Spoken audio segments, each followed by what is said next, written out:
We need a new bridge to the South Shore. We've all heard that battle cry before, but I'm not quoting any recent debate. I'm going back nearly 30 years, back to when the Champlain Bridge was conceived, and it became part of the changing face of Montreal. The Jacques-Cartier and Victoria bridges were bulging to capacity with traffic, so in August of 1955, the federal government announced that it would build a bridge over Nuns Island to the South Shore. Initially known as the Nuns Island Bridge, in 1958 the span got its official name and construction began on the 6-lane highway that was to cost $35 million. Not everybody was keen on the bridge's location, but Montreal port manager Guy Baudet had no doubt in his mind. That was still the best position from a technical point of view, the best place to build a bridge. And 25 years later, as a retired man, he is still convinced. That's the proper place for the bridge, definitely. Because it serves both east and west. The Carry Boulevard, of course, is overcrowded today because there need to be another one west of it someday. He wanted Champlain about where Pineuf is today. But Pineuf gets you nowhere. Eh? Pineuf, by the time you reach Sherbrooke Street, you about had it, eh?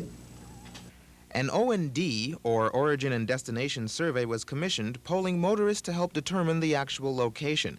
It was also apparent that there was more room for South Shore development where the bridge actually is. There was not much that could be developed in the east, unless you were to go very far east of Longueuil. But then you're getting pretty close to manufacturing area. 3 access roads to Montreal were built at the same time as the bridge: Wellington Street, La Vérendrye Boulevard, and Atwater. Others were planned.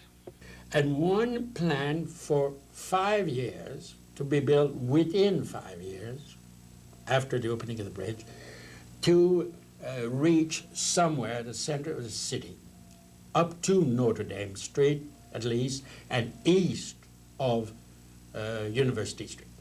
This future plan became the Bonaventure Autoroute. Linkage to the Décarie Expressway came much later when plans for Expo 67 materialized. The 4-mile structure was built in 8 sections. In early 1958, a temporary causeway was built between Verdun and Nuns Island for construction access.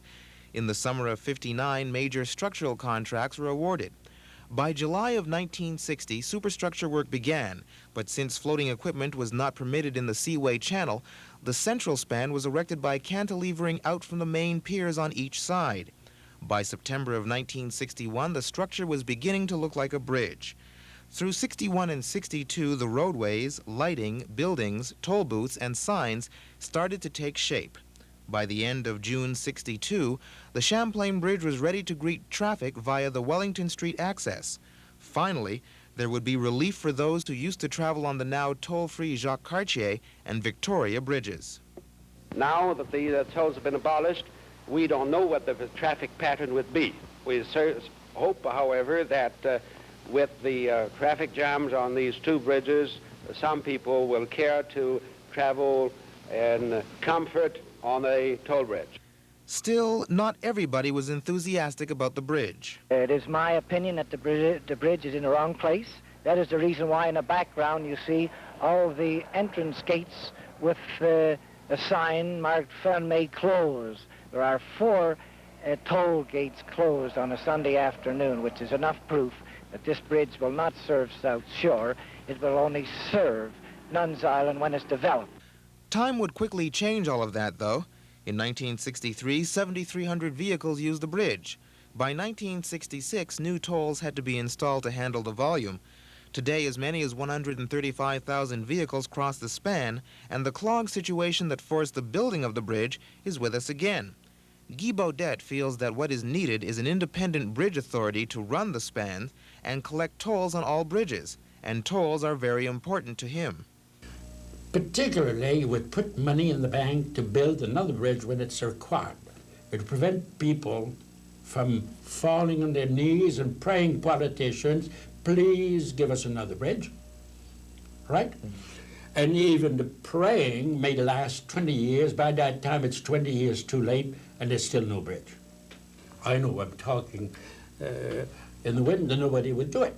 But still, that's the way it should be done. He also feels that toll rates should be adjusted. It's ridiculous. It's the same toll as 1930. Commuted rate, which was the people that used the bridge a lot in those days, was still 8 cents. But you had to use them in the month. Today you can buy tokens, they were at 8 cents, and you can use it in 5 years from now. Right?